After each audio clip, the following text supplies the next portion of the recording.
शिमला में आयोजित पीएम मोदी के कार्यक्रम का सीधा प्रसारण हमीरपुर के टाउन हॉल परिसर में बड़ी स्क्रीन पर दिखाया गया, जिसमें बतौर मुख्य अतिथि सामाजिक अधिकारिता मंत्री सरवीण चौधरी ने शिरकत की। तो इस अवसर पर विशेष तौर पर पूर्व मुख्यमंत्री प्रेम कुमार धूमल भी मौजूद रहे। कार्यक्रम का बड़ी स्क्रीन के माध्यम से लाइव प्रसारण देखा गया और पीएम मोदी के संबोधन को सुना गया। सामाजिक अधिकारिता मंत्री सरवीण चौधरी ने कहा कि लोगों ने बड़े चाव से लाइव प्रसारण देखा है और पीएम मोदी के भाषण को सुना है। उन्होंने कहा कि केंद्र सरकार के 8 साल का जश्न शिमला में मनाया गया, जो कि खुशी की बात है। वहीं उन्होंने विपक्ष के बयानों पर कहा कि विपक्ष का काम ही बयानबाजी करना है, लेकिन सरकार शासक के रूप में नहीं, सेवक के रूप में कार्य कर रही है। बहुत अच्छे तरीके से प्रधानमंत्री नरेंद्र मोदी जी का हम धन्यवाद करते हैं कि उन्होंने अपने सरकार के 8 साल पूर्ण होने के ऊपर शिमला हिमाचल प्रदेश को चुना। हिमाचल की देवभूमि में आके उन्हें पूरे देश से अलग अलग जगहों के लोगों से बात भी किया। उनके सरकार के द्वारा जो बेनिफिशरीज हैं उनके द्वारा ली गई बेनिफिट्स को भी सुना, क्या सुविधाएं लोगों को मिली, उनके साथ आदान प्रदान भी हुआ और पूरे देश की बात की है।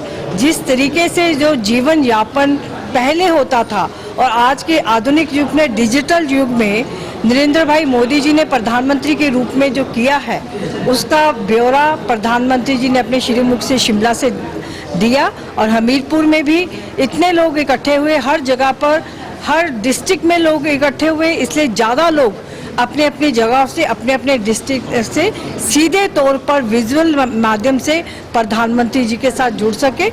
इसी तरह से आज हमीरपुर में हमारे माननीय श्री प्रेम कुमार धूमल जी, पूर्व में मुख्यमंत्री इस प्रदेश के रहे, वो भी आज हमारा सौभाग्य है, वो भी यहाँ पर पहुँचे और ये कार्यक्रम सफल हुआ। अच्छा बढ़िया कार्यक्रम हमें सुनने को मिला। विपक्ष का काम ही ऐसा है ना, वो आप तो विपक्ष का नाम ही ऐसा है, इसलिए हम उनकी कोई बात नहीं करते। वो देश का काम करने आए हैं, लोगों की सेवा भाव से उन्होंने बोला है कि सरकार जो है शासक के रूप में नहीं, सेवक के रूप में काम कर रही है। ये सीधा तौर पर प्रधानमंत्री जी ने कहा है। तो सेवा के भाव से वो पूरे देश को संबोधित करने का काम जो है उन्होंने किया और बहुत सुंदर तरीके से सेवा भाव से सारी स्कीम्स जो सरकार की हैं उन्हीं को ही डिस्कस किया है। इस मौके पर पूर्व मुख्यमंत्री प्रेम कुमार धूमल ने कहा कि हिमाचल में आकर पीएम मोदी ने अपनी खुशी व्यक्त की है और पूरे प्रदेश को सौगातें दी हैं। उन्होंने कहा कि विपक्ष का काम ही कहना है और इतनी सारी सौगातें पीएम हिमाचल को देकर गए हैं, लेकिन विपक्ष केवल बयानबाजी करने में जुटा हुआ है। उन्होंने कहा कि हर संभव सहायता आज केंद्र सरकार से मिली है, जिससे जनता को लाभ हुआ है। मैं धन्यवाद देना चाहूँगा प्रधानमंत्री जी को कि उन्होंने इस ऐतिहासिक अवसर के लिए शिमला हिमाचल प्रदेश को चुना और आज लोगों को स्पष्ट हो गया कि जो डायरेक्ट बेनिफिट ट्रांसफ़र होता है वो आम आदमी तक कैसे पहुंचता है, सामान्य नागरिकों को लाभ मिल रहा है। उन्होंने अपने मुंह से कहा कि इस योजना का लाभ हमें मिला, इसका लाभ हमें मिला। इससे बहुत लोगों तक भी आवाज़ गई। सारे देश में पूरी कैबिनेट के मंत्रियों को सारे देश में अलग अलग स्थानों पर भेजा गया था, सभी जगह को संबोधित करके और सारे पॉइंट्स लेकर प्रधानमंत्री ने, आज आपने देखा होगा, पहली बार इतने सहज खुश नज़र आ रहे थे। हिमाचल की बातियों से भी खुश थे, हिमाचल के लोगों से भी खुश थे। विपक्ष का काम आरोप लगाना है। इतनी योजनाएं गिनाई, ये हिमाचल के लिए विशेष तोहफा ही है।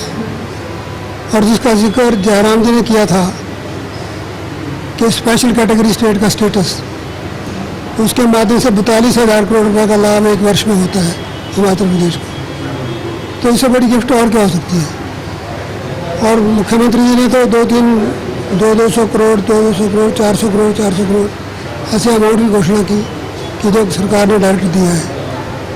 तो हर संभव सहायता केंद्र से मिली है और उसका सदुपयोग सब प्रदेश कर रहा है। किसी का भी कत्ल कहीं भी हो दुर्भाग्यपूर्ण है, नहीं होना चाहिए। इंसान को इंसान की ज़िंदगी लेने का हक नहीं है। सरकार का दायित्व है उसकी रक्षा करे और उसकी सिक्योरिटी जो विड्रॉ की गई थी, ये चिंता का विषय है। किन कारणों से की गई, अब जांच होगी तो पता लगेगा।